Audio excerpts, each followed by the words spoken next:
거의 감독 예비 과정을 밟고 있는 듯한 모습입니다. 최전방 공격수 자리에서 득점에 관여하는 서포터로 변신해 전체 공수 흐름을 지휘하고 있거든요. 결과도 좋습니다. 어쩌다 한번 운 좋게 이긴 것이 아니고 2연승을 거두고 있습니다. 단짝이었던 해리 케인의 부재, 전 시즌까지의 베테랑 요리스의 부재를 걱정하며 손흥민을 깎아내리던 억지로 까내리는, 즉 억가들을 비웃기라도 하든 말이죠. 반면 케인은 정반대의 위기 상황입니다. 시작부터 분데스리가 규정을 지키지 않아 경고 처분을 받은 데 이어 늘 자신만을 위해 뛰고 패스하던 팀원들이 없는 상황 속에서 역할이 조금 불분명하거든요. 여전히 폭발적인 골 결정력을 자랑하며 잘 받아먹고는 있긴 하지만 잉글랜드 카르텔에 부재한 미넨에서 그는 상대 수비수를 몰고 다니는 미키 역할에 가까운 상황이죠. 바로 직전 시즌 손흥민이 콘테 감독 체제하에서 보낸 마지막 시즌 초 모습 그대로인데요. 당시 여론은 손흥민에게 에이징커보다 미천이 드러났다 등 기다렸다는 듯 비난 세례를 퍼부었죠. 이제 케인 차례입니다. 오늘은 바로 이런 손흥민과 케인 사이에 엇갈린 운명의 분기점을 포착하고 관련한 이야기 이모저모를 전해드리려고 합니다. 잠시 저희 광화문 브리핑 구독 설정도 부탁드리고요. 손흥민에게서 주장의 면모를 물씬 찾아볼 수 있는 요즘인데요. 이제 막 세 번째 경기를 치렀음에도 늘 주장이었던 것처럼 극강의 리더십을 발휘하고 있어 신기하죠. 토트넘은 본머스와의 원정 경기에서 2대0으로 승리하며 리그 2연승을 기록하고 있는데요. 1라운드 브렌트포드와 2대2로 비기며 포스테코글루 감독 체제 아래 처음 합을 맞춰본 이후 맨유를 2대0으로 제압하고 본머스를 상대로도 승전골을 올린 것이죠. 우리 팬들 입장에선 다소 아쉽게도 득점 소식을 들려주진 못했지만 팀의 추가골 기점 역할을 하며 늘 스스로도 노래 부르던 팀의 승리가 최우선이다를 몸소 실천하고 있는 상황입니다. 먼저 캡틴 손흥민은 그라운드 위에 멈춰있는 시간에도 바쁘게 움직였습니다. 왼쪽과 중앙을 넘나들며 공격을 시도했다가 전반 25분 코너킥 상황에서 뒤쪽으로 흐른 공을 중거리 슛으로 마무리한 것 외에는 직접 골문을 공략하진 않았으나 몇 차례 동료들의 기회를 만들었죠.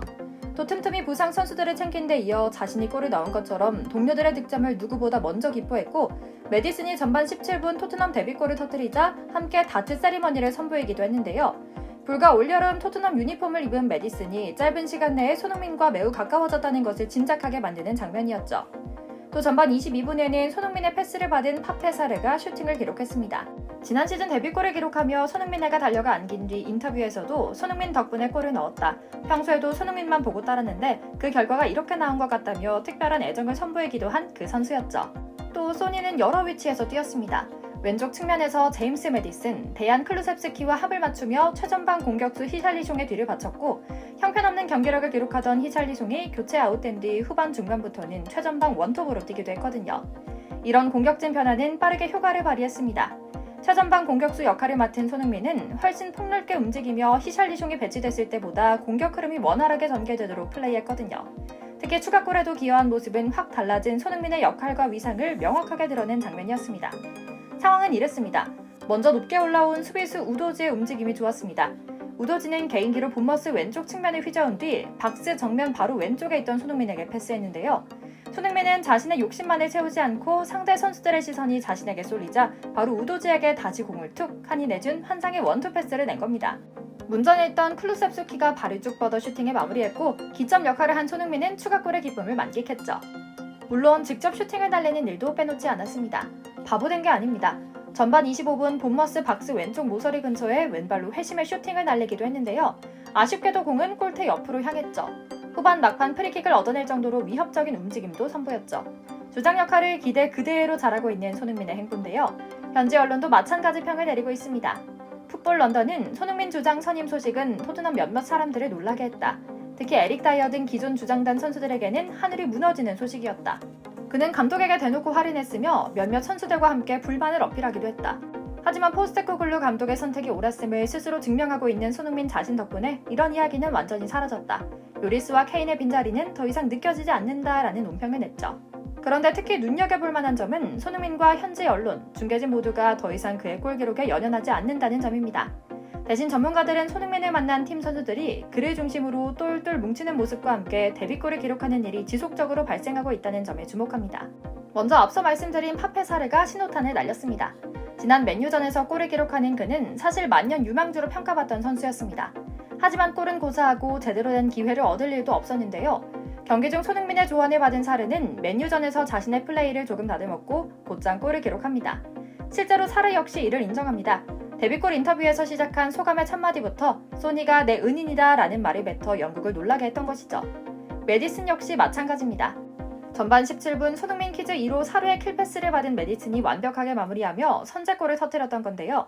바로 직전 손흥민의 패스를 슈팅까지 연결했지만 득점하지 못했던 메디슨이 손흥민과 잠시 무슨 이야기를 하는 듯 하더니 결국 두 번의 실수는 하지 않고 곧장 네트를 뚫고 토트넘에서 단 3경기 만에 골을 기록할 수 있었던 것이죠. 사실 이런 신예 선수들을 적극 기용할 수 있는 것은 포스텍 감독의 철저한 능력제 기용 원칙 제도 덕분이긴 합니다. 물론 손흥민 선수를 믿고 팀의 승리를 위해 뛸 정예 선수들이 모여 뛰는 새로운 토트넘 선수단 분위기가 바닥을 단단히 다지고 있기 때문이기도 하죠. 메디슨이나 사르가 뛰는 자리는 원래 토트넘 선골 출신, 잉글랜드 카르텔의 또 다른 적자 해리 윙크스의 포지션이기도 했습니다.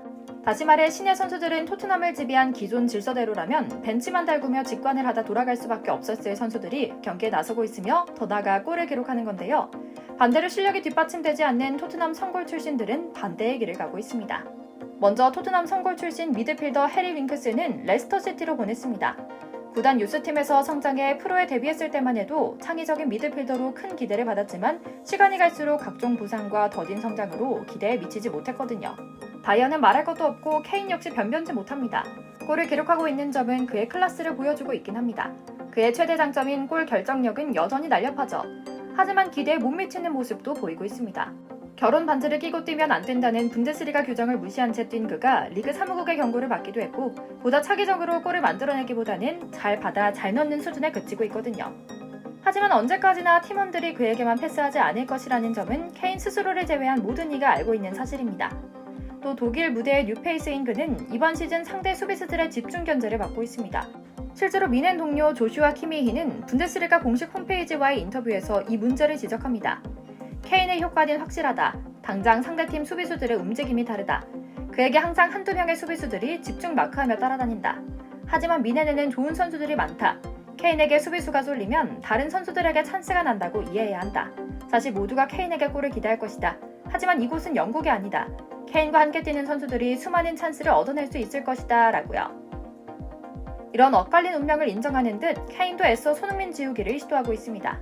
최근 현지 축구 콘텐츠 제작소인 JD풋볼과의 인터뷰에서 함께 했던 선수 등 최고의 선수는 누구인가? 라는 누가 봐도 손흥민을 유도한 질문에 가레스 베일을 지목했거든요. 아주 좀생이 같은 답변이었죠. 지금의 그를 빛나게 도와준 소니를 애써 무시하는 대목이었고요. 손흥민 선수는 이제 스스로의 새로운 역할을 정의하고 있습니다. 여기에 골만 넣으면 활용점정이 될 것이라 기대하고요. 시즌 내내 이 컨디션 유지하며 또 한 번의 멋진 대기록을 쓰길 기원하며 오늘 영상 마치겠습니다. 저희 광화문 브리핑 구독, 좋아요도 부탁드리고요. 시청해주셔서 감사합니다.